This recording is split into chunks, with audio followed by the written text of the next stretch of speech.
में हम लोग स्वर संधि के बारे में पढ़े थे।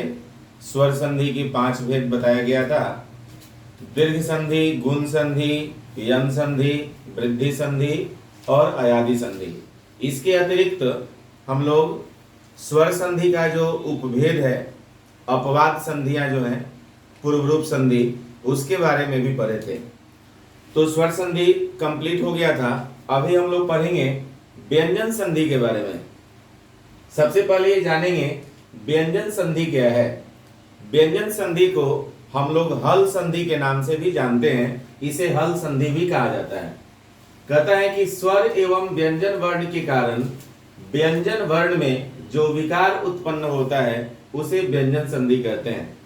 यानी कि जब भी हम संधि विच्छेद करते हैं तो संधि विच्छेद करने के क्रम में जो पहला पद होता है, जो पहला शब्द होता है, उसमें पहले पद का जो अंतिम वर्ण होता है उसमें हल लगा रहता है। जैसे डिक में क में हल लगा हुआ है, पम में म में हल लगा हुआ है, उत में त में हल लगा हुआ है।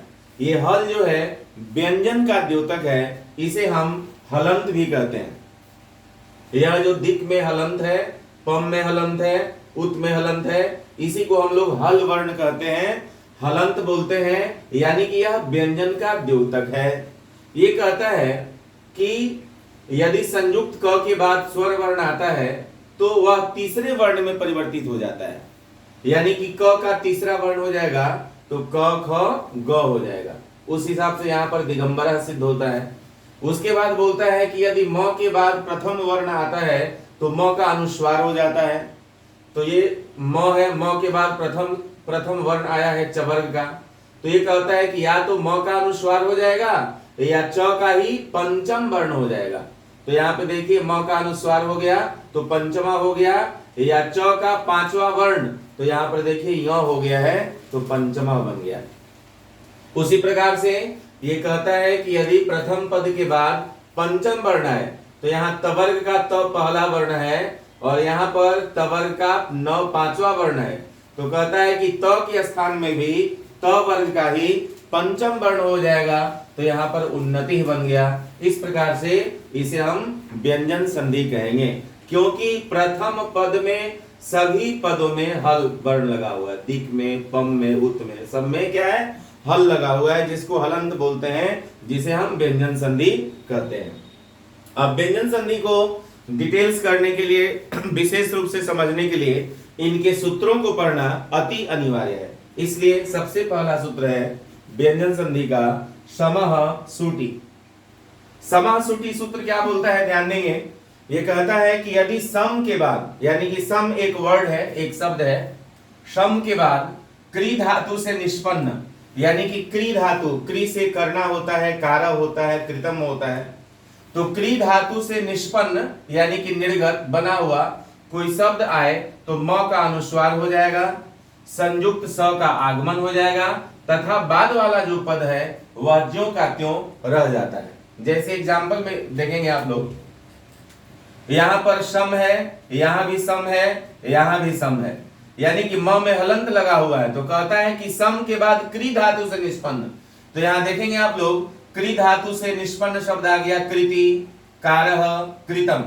ये सब जो है क्री धातु से बना हुआ वर्ड है। इसको हम कृति क्री धातु से निष्पन्न है, कारह क्री धातु से निष्पन्न है, कृतम भी क्री धातु से निष्पन्न शब्द है। तो यहाँ पर ध्यान देना है। कहता है कि मो समः सुटि, या सुट मारता है। जैसे बॉल को हम लोग सुट मारते हैं, ऊपर चला जाता है, बॉल गोल होता है। उसी प्रकार यहाँ पर म का अनुस्वार हो गया, सुट मार दिया तो इस म का लोप हो गया और म का लोप हो गया और वहीं यहाँ पर अनुस्वार हो गया। अब कहता है कि उसके बाद आधा स का आगमन हो जाएगा। तो यहाँ देखिए आधा स यानी कि संयुक्त स, संयुक्त स का आगमन हो गया। अब क्या कहता है कि बाद वाला पद ज्यों का त्यों रह जाता है। तो बाद वाला पद क्या है? कृति है, कारह है, कृतम है। तो यहाँ पर कृति देखिए, कृति जोड़ दिया गया, कारह जोड़ दिया गया, कृतम जोड़ दिया गया। तो इस प्रकार से संस्कृति, संस्कारः और संस्कृतम शब्द सिद्ध हो गया। तो ये व्यंजन संधि का पहला सूत्र है। दूसरा सूत्र हम लोग फिर अभी देखिए, व्यंजन संधि का दूसरा सूत्र है तोर्ली। त स्थाने ल वर्णस्य प्रयोगः भवति इत्यादि सूत्रानुसारेण तोर्ली बोलता है कि यदि त के बाद ल आए तो त के बाद ल आए तो त का ल हो जाता है, यानी कि संयुक्त त का संयुक्त ल में परिवर्तन हो जाता है, बदल जाता है, त को ल में बदल देते हैं। एग्जाम्पल के लिए देखेंगे आप लोग, यहाँ पर उत शब्द है, उत में त है, यहाँ भी उत में त है, यहाँ तत में त है, त में सब में हलंत लगा हुआ है। तो ये कहता है कि त के बाद यदि ल आए तो देखेंगे आप लोग लेखः, लासः, लिनः। तो यह जो त के बाद ल आया तो त के स्थान पे ल हो जाता है। तो यहाँ पे उल्लेखः बन गया, उल्लासः बन गया, तल्लिनः बन गया। उसी प्रकार से अगला सूत्र है छेच पदान्ताद्वा।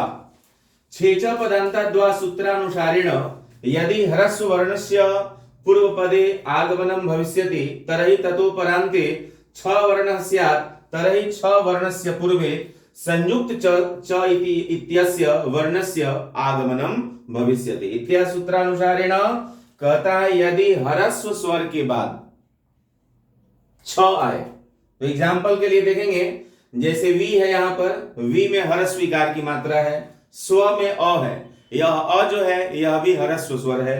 उसी प्रकार परी, परी में भी ह्रस्व इकार की मात्रा है, यानी कि तीनों वर्णों में, तीनों शब्दों में जो स्वर की मात्रा है वह ह्रस्व स्वर है। इसके बाद छ आए तो छेदा हो गया, छ हो गया, छेदा हो गया। तीनों वर्णों में क्या है, बाद वाला पद का जो पहला वर्ण है वह छ है, छेदा में छ है, छह में छ है, फिर यहाँ छेदा में छ है। तो कुछ नहीं करना है, बहुत इजी है। कहता है कि सिर्फ आपको छ के पहले संयुक्त च जुट जाता है, यानी कि संयुक्त च को जोड़ देना है, इसलिए यहां पर शब्द बन जाएगा विच्छेदः, स्वच्छः, परिच्छेदः इत्यादि। इस प्रकार से व्यंजन संधि आपका, इसमें और 4-5 सूत्र है, अगली कक्षा में आपको पढ़ाएंगे। होमवर्क के लिए जो भी वर्ण प्रकरण से और संधि प्रकरण से आपको पढ़ाया गया है उससे कम 5-5 उदाहरण आप लोग जरूर लिखेंगे। धन्यवाद।